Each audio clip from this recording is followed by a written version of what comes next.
yang perlu rekan-rekan, mohon maaf saya mau membahasakan rekan-rekan saja ya biar lebih akrab. Jadi tujuan guru penggerak itu yang pertama adalah ini, mengembangkan diri dan guru lain dengan refleksi, berbagi dan berkolaborasi secara mandiri. Kemudian yang kedua, memiliki kematangan moral, emosi dan spiritual. Jalankan, merefleksikan dan mengevaluasi pembelajaran yang berpusat pada murid dengan melibatkan orang tua. Jadi jangan baru kita berada di sekolah, jangan kita hanya link kita hanya ke siswa saja, tapi kepada orang tuanya. Jadi itu sangat penting. Dengan cara apa? Pasti ibu bapak sudah punya link WA grup dengan orang tua siswa mungkin. Itu salah satu caranya. Kemudian berkolaborasi dengan guru, orang tua dan komunitas untuk mengembangkan sekolah dan kepemimpinan pada murid. Jadi komunitas kita masing-masing yang kita miliki di sekolah, MGMP, kemudian komite ya, yang bisa kita ajak untuk berkolaborasi.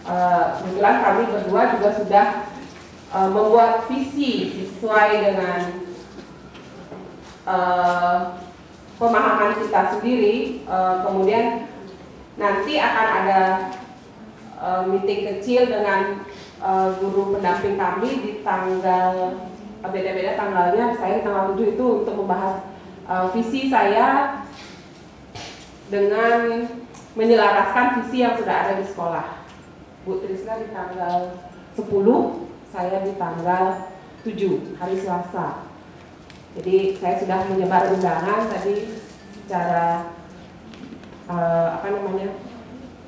langsung nembak langsung ke Bu Yuni, ke Bu teman-teman yang free di hari Selasa. Peran guru penggerak itu adalah menjadi pemimpin dalam pembelajaran. Jadi peran kami nantinya akan berperan sebagai pemimpin pembelajaran.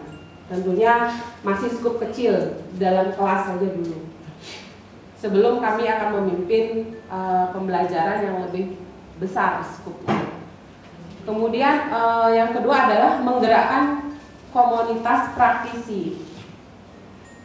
Selanjutnya menjadi coach bagi guru lain. Jadi kalau menjadi coach dalam artian ini adalah kita diskusi sharing lah seperti itu. Jadi apa yang mungkin ibu bapak tanyakan ke kami, sementara bisa dijawab pada saat itu ya bisa bagus ya mendapatkan masukan. Tapi kalau belum ya kami ingin mencari materinya yang ingin ibu bapak ketahui. Selanjutnya mewujudkan kepemimpinan murid. Ya, mewujudkan kepemimpinan murid, bagaimana kita membuat murid itu untuk menjadi dirinya sendiri, percaya diri, kemudian bergerak sesuai dengan hati nurani mereka, tidak tanpa paksaan dari luar. Dari luar itu dari guru atau dari siapapun pemegang kewenangan di sekolah. Jadi dia harus bergerak, tingkah laku mereka harus dari dalam diri mereka sendiri. Selanjutnya mendorong kolaborasi antar guru. Nah, seperti yang sekarang yang kita laksanakan pada hari ini, saya dan Bu Trisna sangat apresiatif dengan kehadiran ibu bapak rekan-rekan guru untuk menghadiri acara desiminasi kami berdua. Jadi kami sudah membaginya. Saya mendapat giliran pertama di disiplin positif, kemudian lanjut ke teori motivasi dan keyakinan kelas, dan sisanya nanti dilanjutkan oleh Bu Trisna. Bagaimana caranya kita untuk membudayakan budaya positif itu di area sekolah kita, di lingkungan sekolah kita, di seluruh warga sekolah kita. Jadi semuanya bisa untuk membudayakan budaya positif ini di mana saja, di area sekolah atau di luar. Karena sudah membudaya, maka dimanapun kita berada itu pasti akan otomatis akan kita lakukan. Saya minta tolong untuk membagikan kertas ke sebelah satu bagi sisi kawan-kawan kita. Kemudian untuk, jadi saya minta duduknya kiri kanan ada yang ini ya, berpasangan. Jadi silahkan diisi.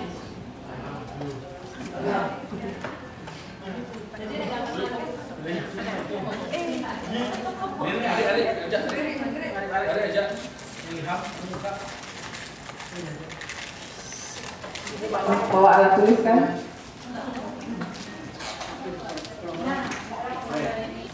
Oke, yang membawa kertas, tuliskan benda atau sesuatu yang sangat berharga yang Anda miliki. Ya, benda atau cita-cita boleh, cita-cita, keinginan, benda, kecintaan, kesayangan, silakan dituliskan pada secari kertas. Satu aja, jangan banyak-banyak.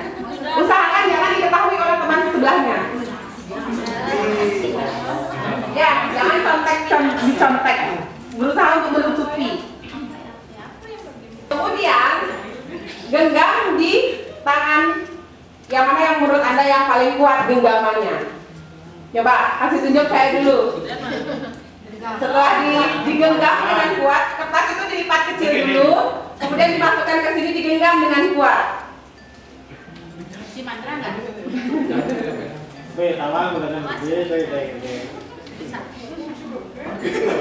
Nah, kan yang membawa kertas itu teman A.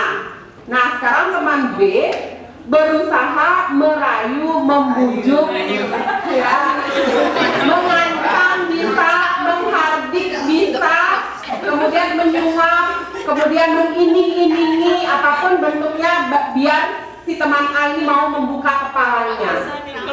Ya, tetapi Anda tidak mungkin akan memberikan barang kesayangan yang paling berharga. Makanya tadi saya bilang barang yang paling berharga yang tidak mungkin Anda sharing ke orang lain. Saya suka berbagi. Ya, tuh ya, buka dong. Katanya gimana? Coba mau nggak buka? Yang punya datang mana dong?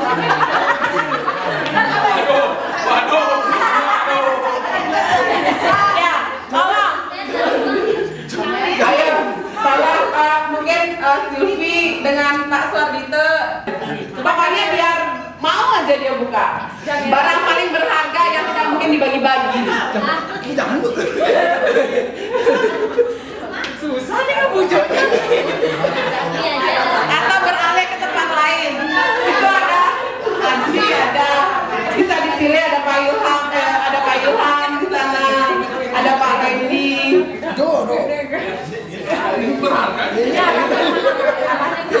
Ya. Harus sampai buka. Iya. Mau nggak dirahin itu dengan berbagai cara yang saya sampaikan tadi? Walaupun dirayu, walaupun di apa-apakan itu mau nggak dia buka? Coba kan? Tidak merayu, mau nggak dibuka memberikan barang berharga itu? Goyah?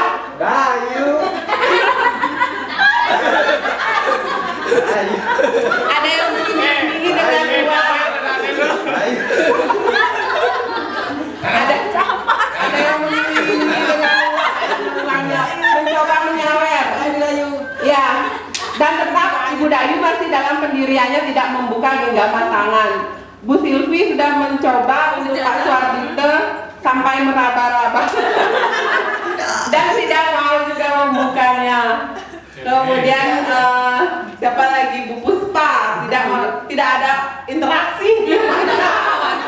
Bu Yuli hampir tergoda.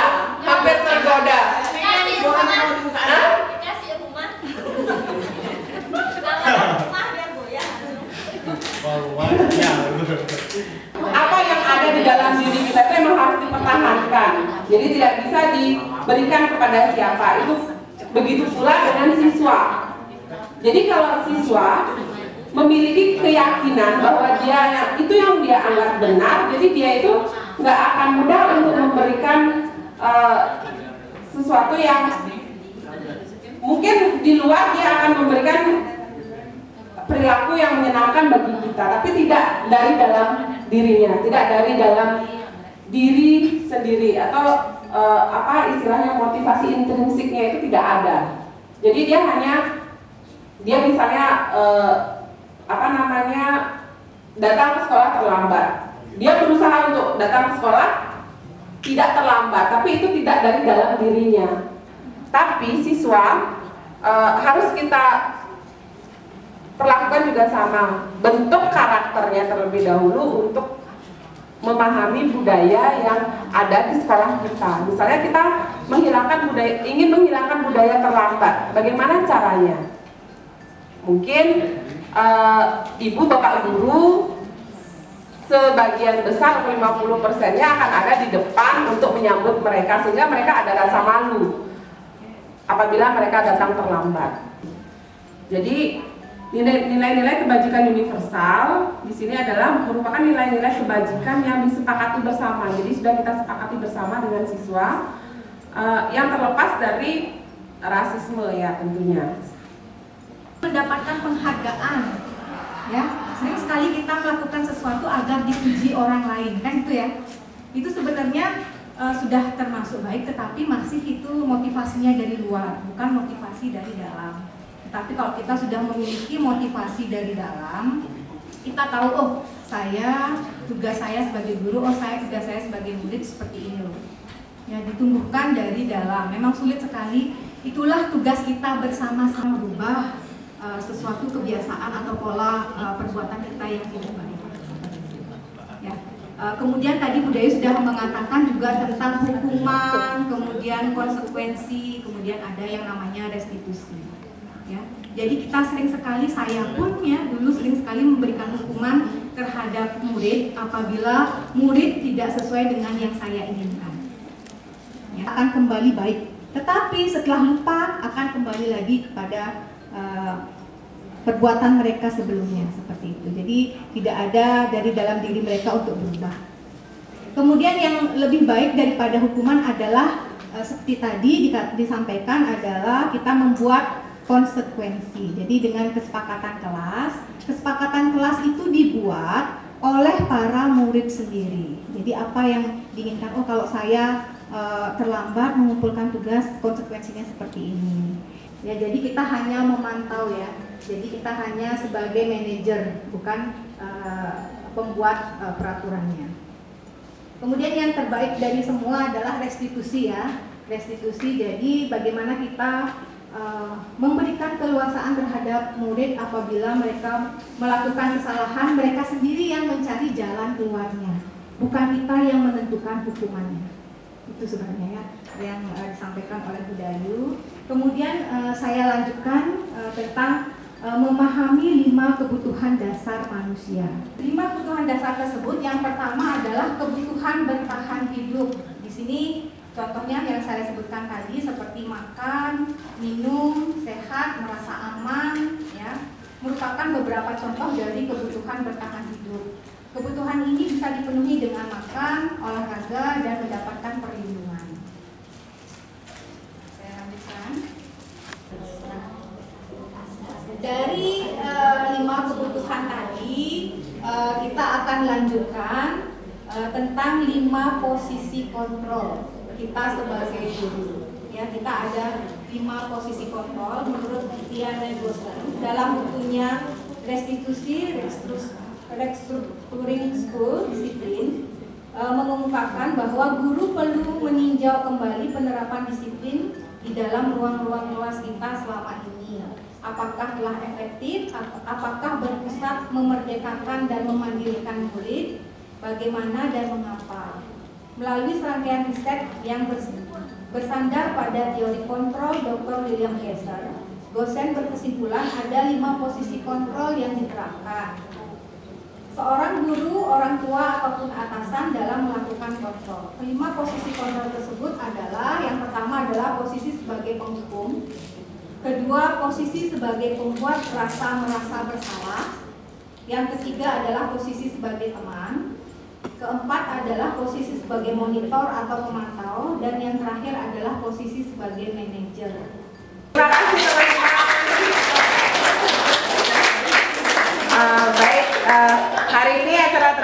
kita closing hari ini. Terima kasih atas kehadirannya. Mohon maaf apabila kita ada salah-salah kata. Karena diseminasi tidak ada sesi tanya jawab ya Ibu Bapak. Jadi kalau ini ditulis aja di note, nanti diberikan kepada kita secara pribadi atau japri ya Bapak Ibu. Baiklah, mungkin ini bagi teman-teman atau rekan-rekan yang akan CGP beginilah nanti akan ada diseminasi juga. Jadi terima kasih terima kasih tidak bosan-bosannya untuk kami meminta tolong kembali karena ini baru modul pertama yang kami selesaikan, masih ada 2 modul lagi sampai bulan Juli yang akan kami selesaikan. Jadi kami berdua sangat-sangat memohon nanti apabila tiba-tiba saya dan Bu Trisna akan mengundang Ibu Bapak untuk bersedia lagi hadir menyemangati kami berdua. Ya, terima kasih Ibu Bapak. Sampai jumpa lagi di modul berikutnya.